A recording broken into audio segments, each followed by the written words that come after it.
So what we got here, one post here, one post there, 500 eyes. The bar's still a little short. Center plunge, even though it didn't really matter, that center's rotten anyhow, but we took the center plunge out and using the pull line over there on that little mini loader, and we had a pile of sticks here to keep it from damaging the ground too badly.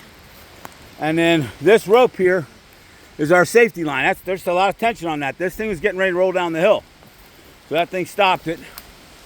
And we had a second safety line there, which we ended up not needing.